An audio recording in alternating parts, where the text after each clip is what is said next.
Well, welcome everyone. I am so excited to be here with you all. Thank you all for coming out today on your Saturday. We appreciate you all being here. I am Danielle Thornton, Director of Marketing and Communications with the Knowledge House. And we have a very interactive day planned for you all. We'll get a chance to do a nice workshop, we'll eat, and we'll also do focus group discussions centered on internet access and digital equity here in the Bronx. For the official welcome, I am going to kick it over to our Director of Development and External Affairs at the Knowledge House. Her name is Antoinette Gregg. She manages all of our fundraising efforts, and she is our powerhouse at the Knowledge House. So welcome, Antoinette. Thanks, Danielle. Welcome. I don't think we can say that enough. Thank you so much for coming out to support helping us to get more knowledge on how to support Bronxites in digital equity and infrastructure, things like that. We're so grateful for BronxNet for giving us space, being in partnership with us. We are excited to really start thinking through how to build infrastructure for the Bronx that is going to be equitable for every single person, Black and brown folks across, low-income folks, so that we can build and train folks for a future-facing within tech. So can you hit the slides?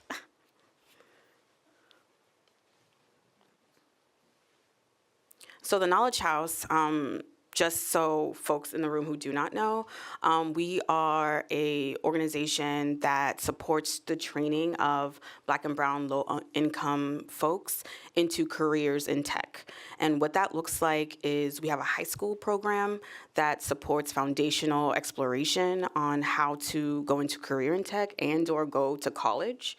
And for our adult program, we have 4 different tracks that they can learn on in order to go into job placement. So our adults come to us unemployed, and they're making around $14,000 a year, but they leave us with an average of $80,000. So it is our mission to support them into thriving wages, working with places like the BronxNet, like the Bronx Community Foundation, like the Empire State Development, and Connect All to make sure that our students have their best chance at finding the job that they want, and to make sure that the tech sector keeps a diverse pool of talent in mind as it grows and sort of changes the face of what our organization looks like.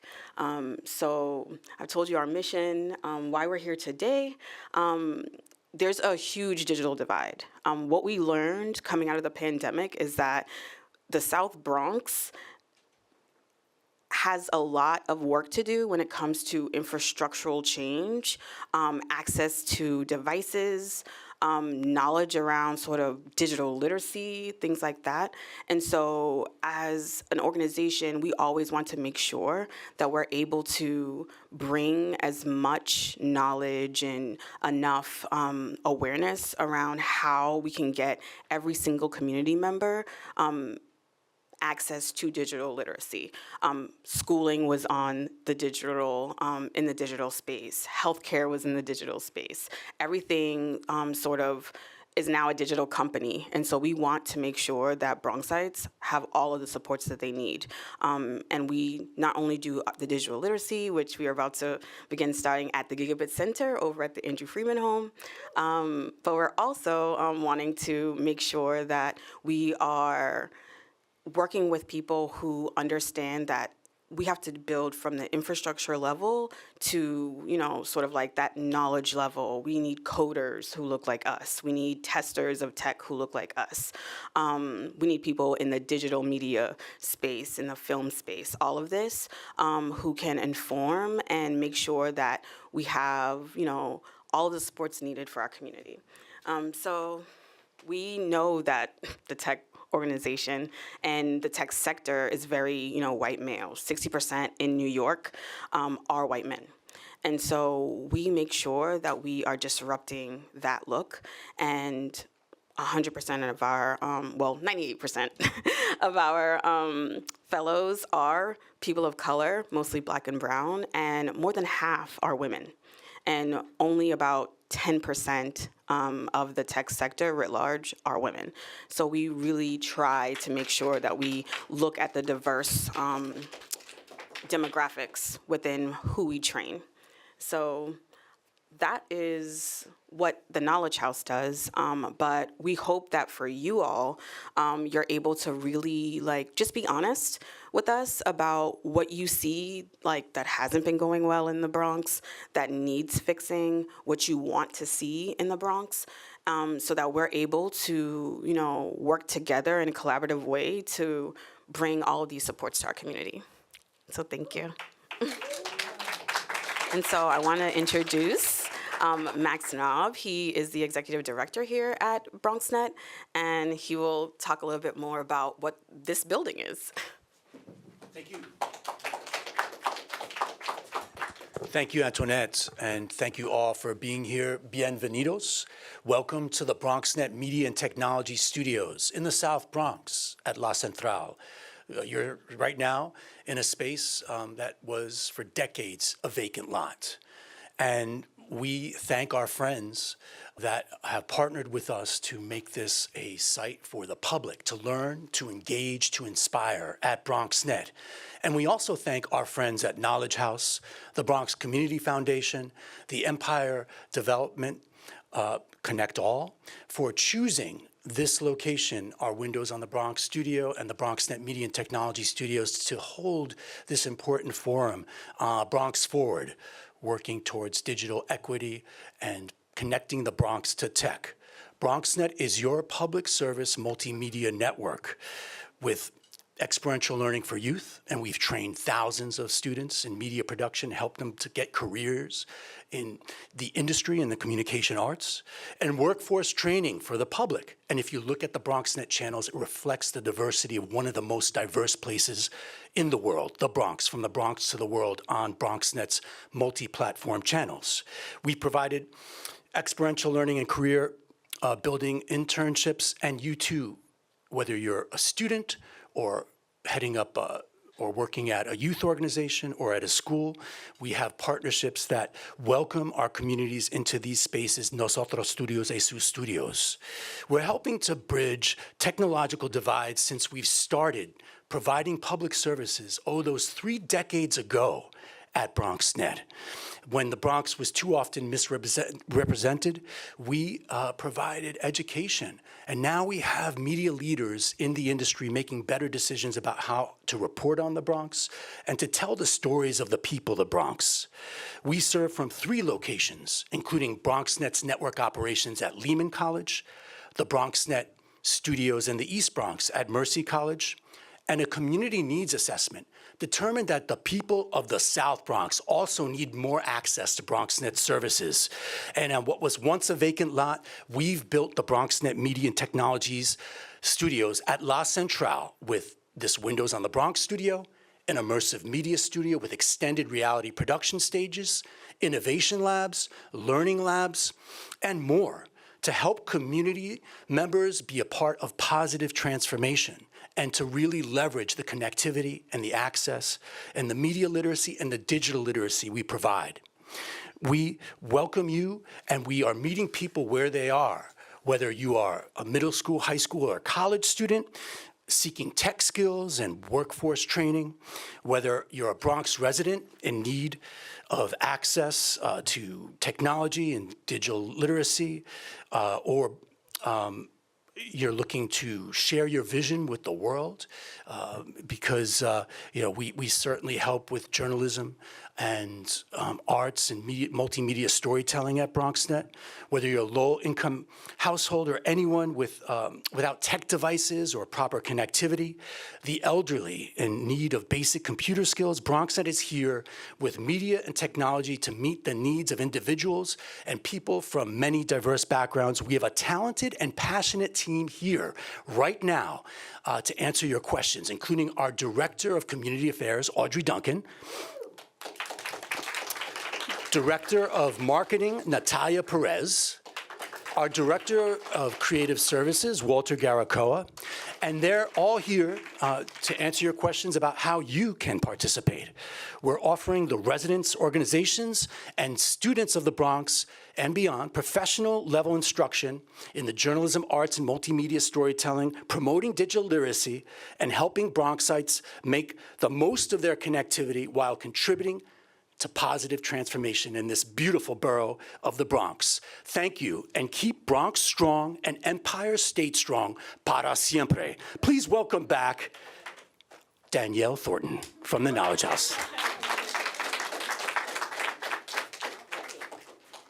Well, that was next level. Thank you, Max. And it is a beautiful space that we're in, so we really hope that you all get a chance to take a tour if you haven't already. I'm just very honored to be here, so thank you again to the entire BronxNet team for having us. So right now, I'm just going to go over a little bit of housekeeping. When you all came in, if you do have to use the restrooms, they are straight down the hallway to the right-hand side. But what we're about to do is a visioning activity. The idea is to go over to the table. We have some photos there. We want you to think of your ideal Bronx. So what does your ideal Bronx look like? It's a collage activity. It's supposed to be something fun. It's a mingling exercise as well. Also, that is optional, but it is encouraged. And also, we do have the food. So I know a lot of y'all came for the food too, so we are going to show you where to go over for the food, and then we can eat, we can mingle, and then we're going to come back here at around 1:30, and we will have our guest speaker, and then we will start the breakout discussions. So yeah. Absolutely. So right now, we're going to have Rose DeStefano from Bronx Community Foundation. She's going to do a quick introduction. Thank you. Yeah. Thank you. Hi, everyone. Thanks for being here. Thank you so much to the Knowledge House, amazing organization, and of course, BronxNet, so grateful for you. This feels a little bit loud, so let me just... So I'm Rose DeStefano. I am working with the Bronx Community Foundation. I got involved with the foundation in 2020, supporting them with their food insecurity work, and am now supporting them through their strategic planning process. So for those of you that don't know, the Bronx Community Foundation, again, started in 2020, but really as a relief effort. Obviously, the pandemic hit the Bronx really hard, right, on many levels. We know that. We feel that a lot of us experienced a lot of loss. And the Bronx Community Foundation was able to bring in a lot of new dollars that were specifically dedicated to the Bronx residents to support them through that time. Across the board issue areas, and I would say in very deep ways in the digital equity space. So I feel grateful to have been able to be on that journey with them. And now, you know, we're in a little bit of a different place. We know COVID is still here, but we also know that in order for us to really make true change in this Bronx and for all of us to walk away empowered with the kinds of jobs that are paying $80,000 plus, we have to look at and think about root cause issues. How are we really thinking about what the systems are that are creating the challenges that we're experiencing? So I want you to look over to this wall really quickly. You'll see there's this, we call our iceberg poster. What we've got here at the top is sort of like an area for you to chime in, write in what you feel are some of the most pressing issues. But if you look at the bottom in the blue section, there's, you know, what are the root causes of these issues? Our hope over this next month, we're engaging about 1,100 people across the Bronx, across ages, across cultures, and asking them these questions, both to help us think about how you understand the root cause issues, and then to help us understand your future ideal Bronx. So that's what the visioning is, exercises that Danielle was referencing. We're taking those vision boards, we're gonna be analyzing them, and that's helping us to actually shape what the future of the Bronx Community Foundation is. We wanna make sure that it is fully informed by what you believe, what you care about, and what your vision is in a world where there's, you know, no barriers. We don't have to think about money. What does that vision look like? So we're going to transition over to the vision board activity. So if you just give us a second, we're going to slide the tables in, the front row and the third row. If you can flip your chairs around, and we'll pop those tables in there so that we can start the activity. About 20 minutes in, we're going to have a little discussion, and then we'll transition over to eating food and all that other good stuff. So thank you.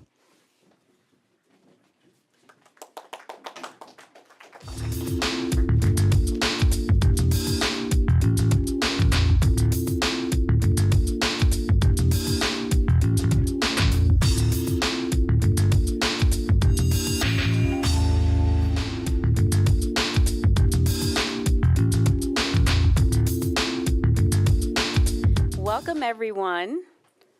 Good afternoon. Thank you for joining us. Hello. Welcome to all the folks that are joining us virtually. It's great to have you all here on this lovely Saturday. I want to begin by introducing myself. I am the Director of Marketing and Communications at the Knowledge House, and I am so happy to be here today. We have a special guest in the building. His name is George Nunes. He's the co-founder of Bronx Tech Hub, and he's doing so many great things here in the Bronx. So I want to welcome him. I want him to talk about his organization and what tech has meant to him. So please give him a warm welcome. Thank you, George. Good afternoon, everyone. Good afternoon, everyone. Where's the energy? Perfect. Can everyone hear me? All right, perfect. Can we give a round of applause to BronxNet, Knowledge House, Bronx Community Foundation for hosting this lovely event? I'm so thankful and delighted, right? Because this definitely means a lot. This means the world to me. I've always wanted something like this where we saw a progressive Bronx, right? We saw a progressive borough. They usually like to talk about these other boroughs like Brooklyn and Staten Island, Manhattan, and Queens, but it's like, let's really focus on the Bronx. They wanted me to speak about my upbringing, so I guess I'll do my best, and we'll talk about how I ended up creating Bronx Tech Hub with a great friend of mine. So originally, I'm from the South Bronx.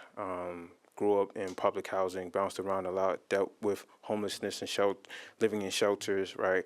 And I seen my mom come from a different country. She came from Honduras, right? So immigrant background, and I seen how hard she worked, and that always motivated me to pay it forward, right? End up going to high school, went to Eagle Academy for Young Men, an all-boys public high school, and that was the motivation because I seen mentors in my life see me go down a wrong path and say, hey, come here, come watch me speak at Columbia University. Hey, come here, come stay at my house over at New Rochelle to see my family. Hey, come take college courses at Georgetown University, and having that exposure, having that access and opportunities to new things helped me realize there was more to life than the South Bronx. And, you know, that allowed me to kind of pivot away from the violence or the drugs that was infested in my community. I went to Binghamton University, majored in finance, thought that was the be-all, end-all, right? Worked on Wall Street, did investment banking, and I built the skills in how I should value companies.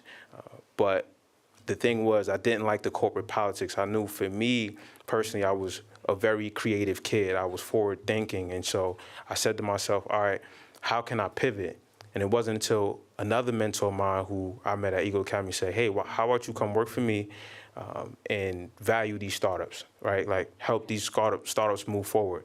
So I worked with him at Stratum Growth, and I got a chance to see, okay, these startup founders are working and building this company. They're getting access to entrepreneurship, but they don't understand tech and they don't understand product. And that's when the light bulb clicked, and I said, hey, let me get into product management. And from there, that's how I took a boot camp, and the rest was history. I ended up becoming a product manager as a contractor for a software development company called Skleen Labs. And so that's how I kind of ran from there. But I always wanted to give back to the Bronx. I was just trying to figure out how, right? So I met a friend of mine named Danielle Nicholson. Unfortunately, she couldn't be here with us today. She's traveling, but her and I are both in tech. I'm a product manager. She's a angel investor. And so we looked at each other. We were like, hey, you and I are both from the Bronx. Like, how can we give back? How can we pay it forward? And that's when we created Bronx Tech Week. So we launched the first ever Bronx Tech Week in May. And we had a 4-day week where we were able to teach people about the different career paths in tech. Also had a youth high school hackathon, a pitch competition. I mean, you name it. I mean, some of the people were that are here today were able to attend the event. And we were like, all right, since we got that traction, let's go forward. Let's actually create a tech ecosystem, right? Let's create a tech hub. And so that's when we launched Bronx Tech Hub, right? A tech ecosystem where we want to build a ecosystem in the Bronx, but also give resources to the Bronx. And so we got a chance to connect with the Knowledge House and the Bronx Community Foundation. I mean, Miss Piggy is here as well, Miss Ashanda, who's doing amazing things with kids and teaching them how to get certified in fixing iPhones. By the way, if you haven't already, she's having a gala event tomorrow, so definitely follow her on Instagram and definitely attend that event if you can. I will be there as well. But I just want to share some stats with you guys. So if you guys didn't know, 1/3 of Bronx households do not have computers or internet access, right? Manhattan is one of the boroughs, is home to 83% of tech sector jobs in the city, and the Bronx only has 1% of that, right, of that market share, just to think about it. And so when we really start to see the lack of access, the lack of opportunities in the Bronx, how can we continue those conversations? How can we move forward to impact our people, but also figure out, hey, you don't have to work in healthcare or education. And even though those are great fields, you can work in tech. You don't have to work in finance, you can work in tech. Hey, you don't have to travel to other boroughs. You can stay home, right? Work from home, work a remote job, or work at a company that's, building in the Bronx. And those are one of the things that we wanted to touch on in Bronx Tech Hub. We have 4 pillars. The first is education. The second is professional development. The third is tech advocacy. And the fourth is entrepreneurship. And we hope that you guys will continue to follow us, join us as well. Bronx Tech Week is something that's going to be annual. Bronx Tech Hub, we're definitely going to have future programming throughout the year. So please follow us, please stay tuned, and thank you all. Gracias por todo.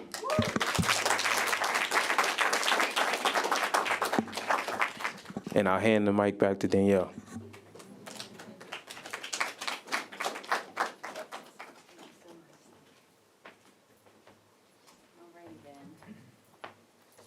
He's amazing, okay? So y'all get a chance to meet him one-on-one, talk to him, pick his brain, brilliant mind.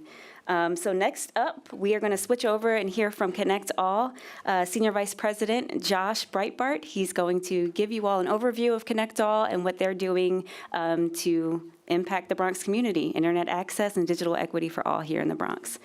Welcome, Josh. Thank you so much, Danielle. Thank you to the Knowledge House, Bronx Community Foundation, BronxNet, Bronx Tech Hub for bringing us together. Thank you also to the AV team of BronxNet, making this all happen, ASL interpretation. Really appreciate all the work that goes in to making these events happen. It's just incredible to be here with you all. I want to give you an overview of Connect All, but also just really appreciate the strength of the Bronx present here, the convening power of Bronx Tech Hub, the justice mission of Knowledge House, Bronx Community Foundation, and the visioning exercise that we've been doing in this room here, and the fact that digital equity is core to that. Not every community has a community foundation, and those that do, not all of them are seeing digital equity as an integral component of the future of their community. So that's such a strength here. And then, this facility that we're in, pre-grand opening, which is just a great privilege to be here and see what's happening. This community media center and the type of facilities and tools that are freely available to all Bronx residents is so critical, and it's meaningful to me because community media is actually how I came into this work. So that really the idea that people should be able to tell their own stories and not just tell them, but find the audience and be able to distribute those. And I think one of the things that is challenging about getting people online in communities where that's really limited is that the stories that are online before you get there aren't your stories. So it's so important to do that in parallel, is to make sure that when people from the Bronx who don't have connections right now go online, what they find is the voices of their neighbors, right? And the voices that tell those stories of the Bronx. And I think, you see some of that up there. So hopefully what we're doing from Connect All can support that. I'm going to give you a little overview. but again, just to be here is such a great privilege. So as Danielle said, and thank you, Danielle, Joshua Breitbart, I'm the Senior Vice President for Connect All, so I'm lead the state's broadband office. Governor Hochul's Connect All initiative, she announced in the January 2022 State of the State address, included 5 signature grant programs. So that's a municipal infrastructure and assistance program, investing in public infrastructure, affordable housing connectivity, investing in new broadband infrastructure and service for affordable housing, adding retrofits, introducing competition, upgrades, rural broadband, making sure that every single location in the state has at least a connection to the internet. And there's still many locations throughout the state where there isn't a robust connection. And that, of course, is one component of digital equity. Connectivity innovation is not just it's technological innovation, but it's also business model innovation. It's really about driving the solutions to address the people who have been not served by the broadband market today.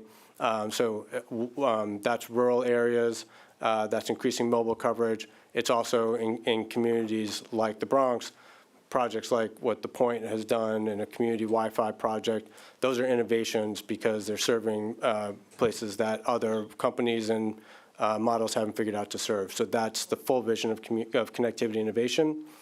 And then the statewide digital equity plan and grant program. That is really, the focus of what we're doing today. And digital equity is really the guiding framework for all of these programs.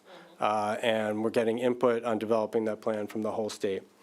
At Connect All, we're really guided by 5 core principles, and we put these out to you to get your feedback, but also to encourage you and communicate to you that we are thinking expansively and holistically about digital equity. It's not just a connection. It's about how that connection is about equity, and not just equity in terms of who can consume internet, but who can, as I said, speak on the internet, who has the jobs, who has the ownership. Equity really runs top to bottom through that, and has to be driven by a local understanding of what equity is. Performance is really about the quality of the connection, making sure that it's all got to be high performing, resilient, reliable. Consumer choice.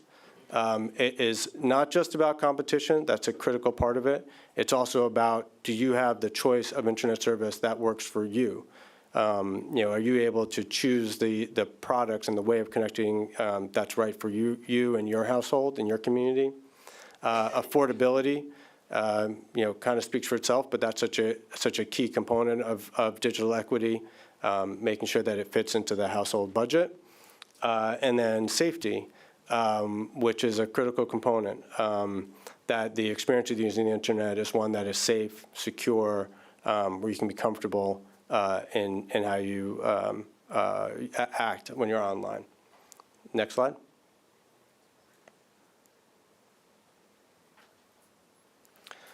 So as I said, we've been developing the state's digital equity plan with input from all across the state.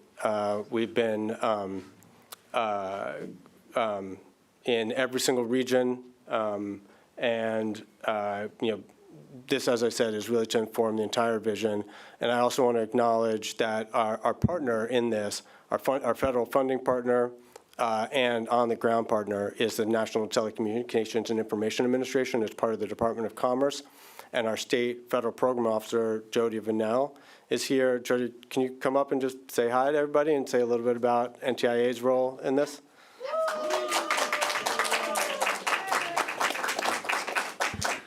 Well, good afternoon, everyone.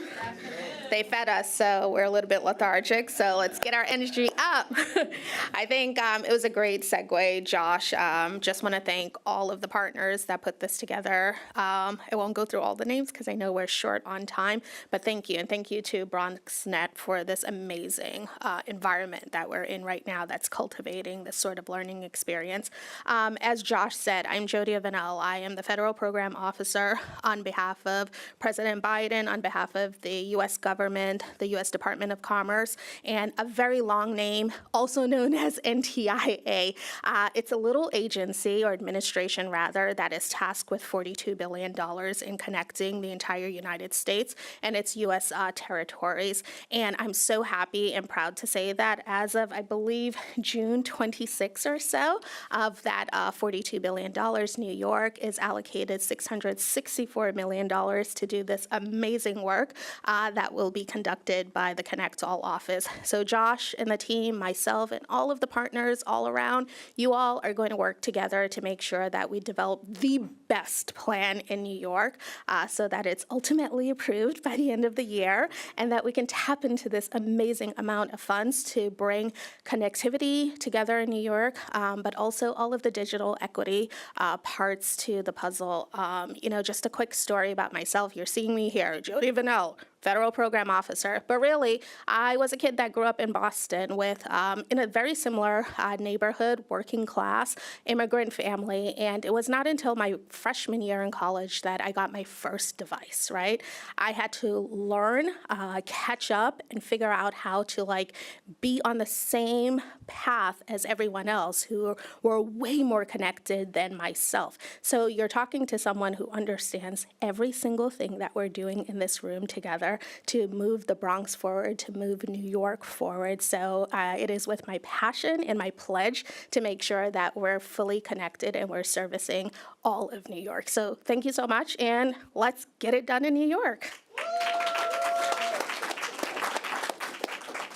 Thank you again, Jody. And also just do want to acknowledge my colleagues who are here, Rose and Nello, worked tirelessly to put together these listening sessions. Nazir Jeffries, part of our digital equity team. Kevin Lee is here. And also supported by our consulting team, HR and advisors. They're facilitating the online portion of this.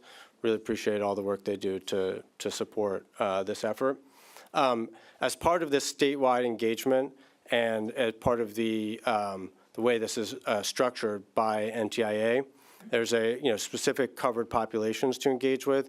And so some of the conversations are going to be very structured, and that's because, as Jody has said, to submit this plan, we need to make sure we hit all these marks and really are able to demonstrate input from not just these specific populations, but also on a regional balance across the entire state. And it's a helpful check on state broadband offices to make sure that you're not getting a top-down vision, but a really community-driven vision. And if we think about ways that infrastructure and other things have been rolled out in the past, like highways, there wasn't a real national community visioning process to talk about how that infrastructure was built, and I think probably the Bronx might look a little different if there was more consultation. Well, we're trying to do this the right way with great leadership at the federal level, and we're trying to do our part at the state level, and again, it's critical to have the partnerships here at the local level to be successful with that. Go to the next slide. So we've been doing, so far, we've had more than 1,000 people at these listening sessions in every region. That picture is from the one we did in Harlem. But, we knew we wanted to make sure that we deepen that conversation specifically in the Bronx. Bronx has its own story to tell, as you said, George. And, we've also done stakeholder focus groups. We've done a survey that's been able to have statistically accurate representation from around the state, which is honestly more important than total numbers of responses to surveys. And we continue to do online forums, focus on specific topics like workforce, civic engagement, access to government services. All of this is coming together in this state digital equity plan that we will put out for public comment in the fall. So again, there's another check on how we're doing, and really, that's the commitment from the federal state partners is to make sure that this is a continuous process of engagement as we're entrusted with the federal and state funding that supports the governor's over $1 billion effort. So this is a timeline of opportunities for engagement. I won't go through every single component of it, but it just emphasizes what I just said, that we received the first planning grant in December. We've launched into this planning effort. We've been holding listening sessions, continuing here throughout the boroughs of the city.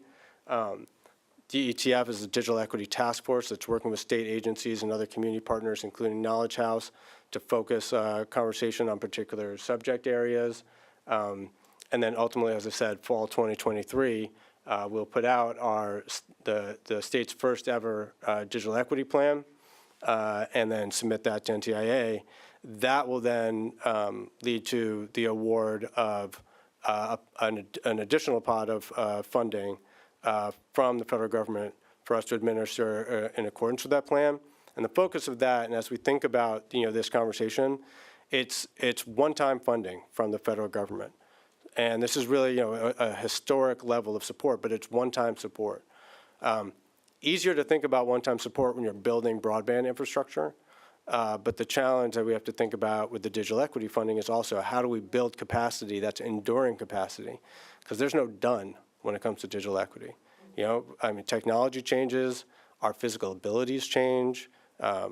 People come to our state from all over the world with different abilities and technology needs. So that's really going to be an ongoing process. So as we have this discussion, think about what are the needs, what are the barriers, what's the vision, and what is the way that we're going to arrive at a greater capacity. And I will say one of the parts of this is the coming together, right? Is this the ability for to act together. And so that's one of the reasons why we've been partnering with digital equity coalitions and partners all around the state to get this done.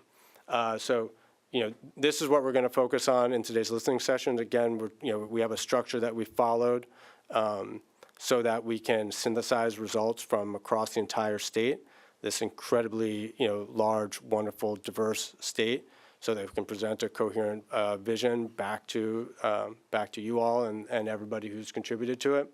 But thinking about what are the challenges and barriers to digital equity in your community, what are the priorities to address those barriers, to improve accessibility and cost of service and utilization, the use of service, and what are some of the existing programs, strengths that we can build on, and then also what are the gaps. What don't we have that this community might need that we can develop? And we're pulling together these assets from all across the state, and across the country, frankly.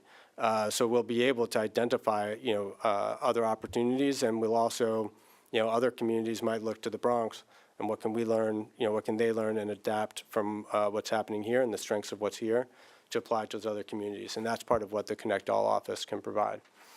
So that's really what we're going to be doing, and when we go to these breakout sessions to have these focused conversations. So really appreciate your candor, energy, vision of contributing to that, and your collaboration with us as we shape this vision for the state and continue to work with you all throughout this multi-year process of implementing this progress towards digital equity.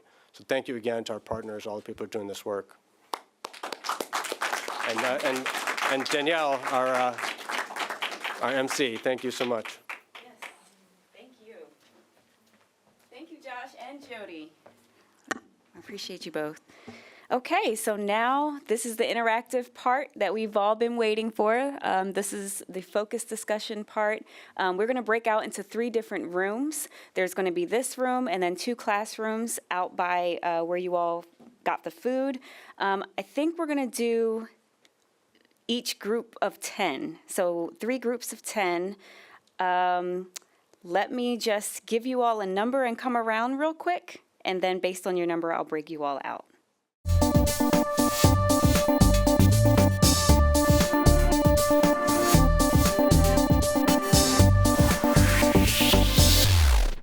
Hello, welcome back, everyone. We have our virtual folks that are joining us again for the closeout. That's why we are all back in this room. We hope that you enjoyed the focus group discussions. I had a chance to float around and hear all the different things you all were discussing, and I really, really appreciate how open and honest and thorough you all were with answering the questions. So now we're going to get into a closing exercise where we're going to talk about some of the feedback that you all had in the breakout discussions. So my ask is that the facilitators share what they heard in their different rooms, and also note takers, you're free to speak about what you've heard as well. And then anyone else who wants to share and who's really passionate about the topics that were discussed, please feel free to raise your hands and share. So question number one, what did you hear today about local challenges and barriers to digital equity? Dan? Hey, doing everyone. Come on up. Awesome. Excellent work, everyone. Thank you so much for everything that you brought to the table. We had a really robust conversation. So to answer this question, something that really figured highly in our conversation was safety. And people being aware of ways to safely navigate the internet, and that potentially preventing people from wanting or taking the steps necessary. So there's an education gap in privacy and safety education. There's also a gap in having stable internet that is affordable, that people can access. Some people reported that their buildings only had one internet provider that was very expensive and not reliable. We also talked about folks needing training on how to access different options. So for example, if someone has a privacy challenge and they have a concern, that one, they should be educated on Google and that it's you know, it's your friend. It's not, you know, some sort of thing that's going to steal your information. So really getting over that fear, but also giving people options. So there's other internet browsers and search engines that you can use. So those are some. So like with safety, it was also knowing the different resources that you can use online, knowing how to navigate the internet, knowing how to navigate various software, so I talked about safety and connectivity. We talked about the fact that phones tend to be more accessible, but folks also need laptops so they can do more things like trainings and things of the sort. So that's a little summary. Yes, thank you, Dan. No problem. That's the participation I'm talking about. So thank you, Dan. And so one of the things I heard in my focus group was there seems to be a lot of challenges with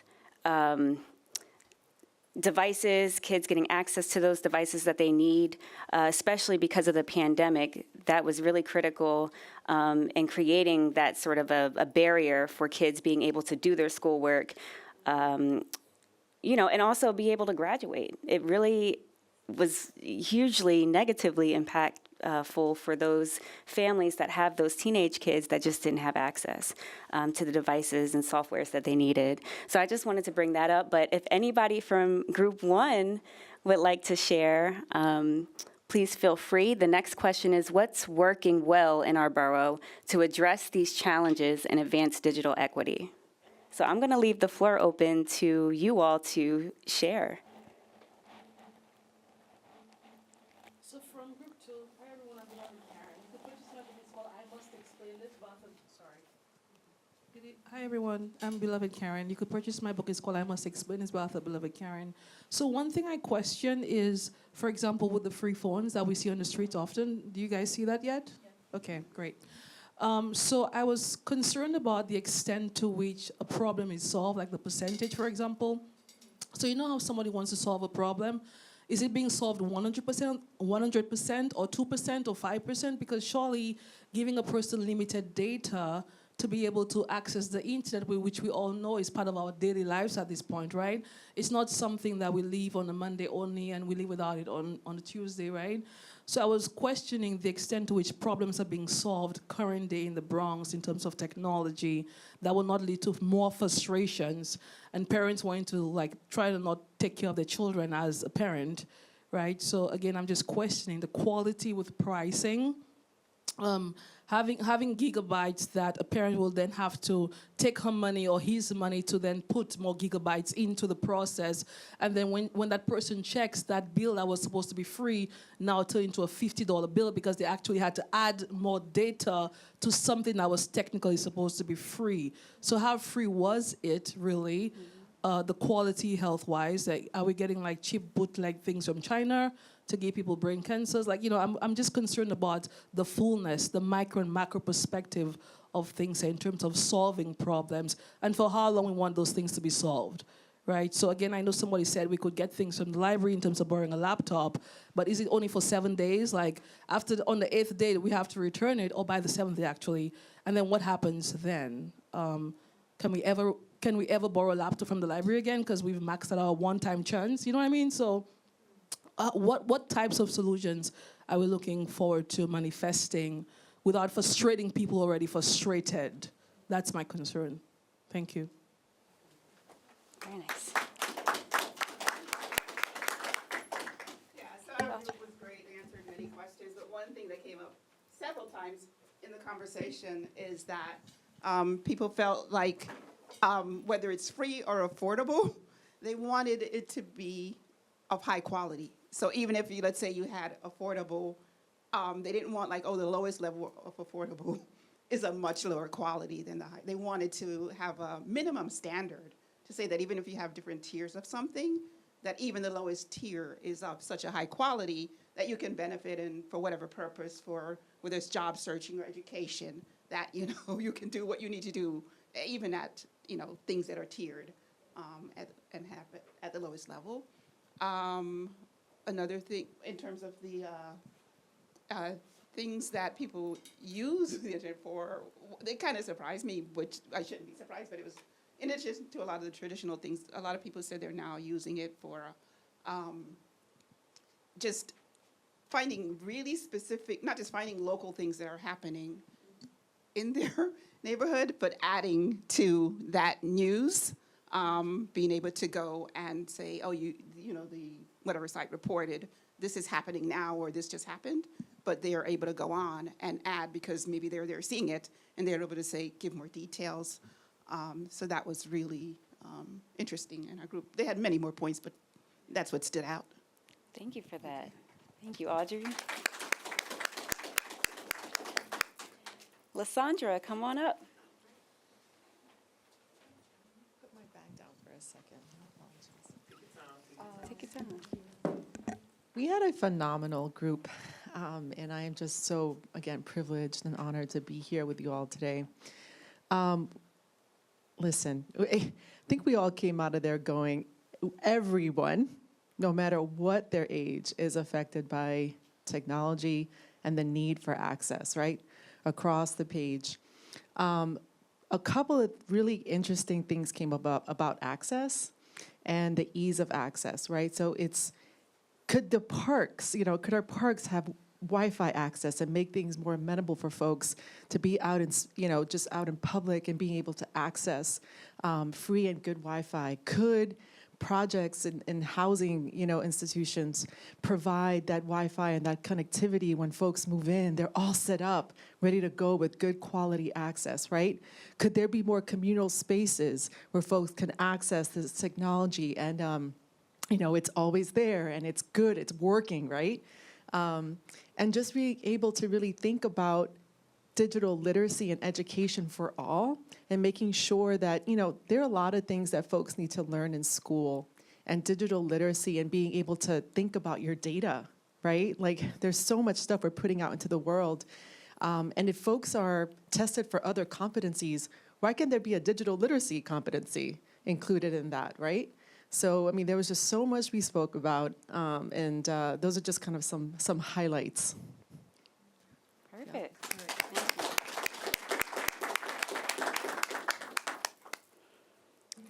And so this last question is going to kind of be a segue between this feedback and then also a visioning activity that we're going to do, one final activity. So if you could go to the next slide. Okay, so this is how we're going to close out. We're going to imagine that it's 5 years in the future and think about some of the things that you all talked about in your discussion, some of the things that you really want and need, the changes that you want to see in the borough. The digital plan has been a resounding success. So just imagine some of those things are in fruition now. After some challenges, New York solutions are having a huge impact on the world in ways you'd never even imagine. So I want you all to take a minute to just think about, I just want you to take a minute to envision what the ideal Bronx looks like. It's equitable when it comes to digital resources, internet access. What does that look like? I want you to think and talk amongst yourselves and then be willing to share within the next couple of minutes.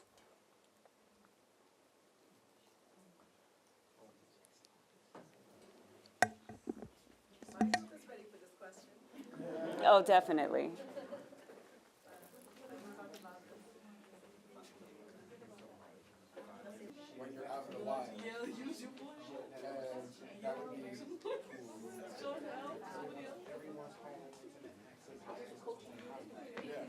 Okay.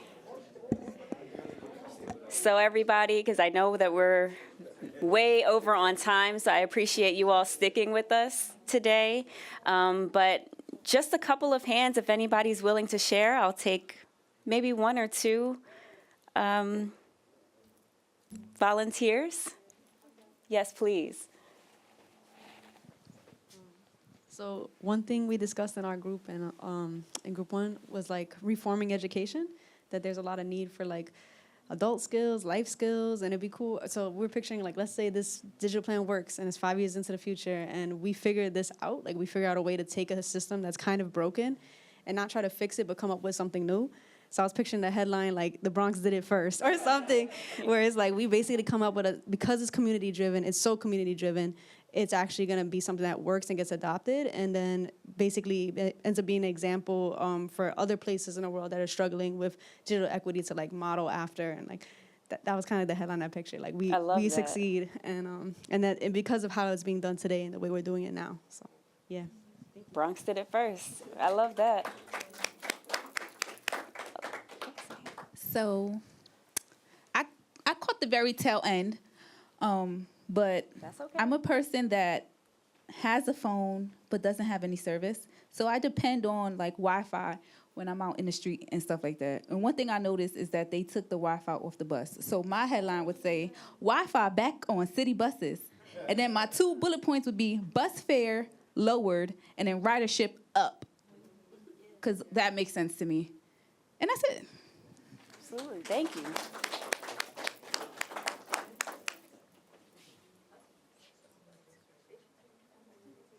Is that all we have? Perfect.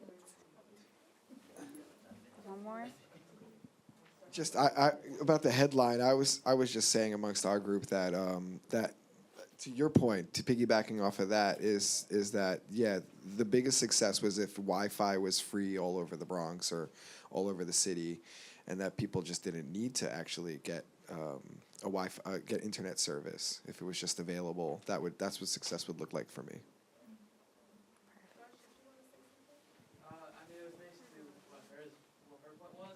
My title was, Bronx becomes best borough, or Bronx becomes center of technology, or something like that, you know? And sorry, but yeah, bullet points would be like finally adding like Wi-Fi to like certain spots, or having a standardized sort of digital literacy requirement, or something along those lines.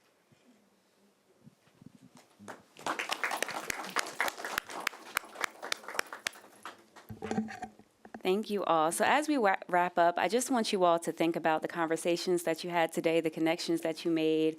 Hopefully you all were able to exchange some contact information. This was supposed to be also a networking event as much as it was a Q&A, as much as it was an open discussion forum, so to speak. So just know that you being in this room is very, very important. Everything that you all have talked about, I mean, that's why we had the note takers in the room, and we were able to take some really important notes that are going to be shared with our government officials. And so now it's their responsibility to do the work, listen to your voices, and hopefully in the next 3 to 5 years, even sooner than that, we can see the effects of the discussions that we had today. So thank you all today, and grab some more food. Follow us at the Knowledge House. Thank you all.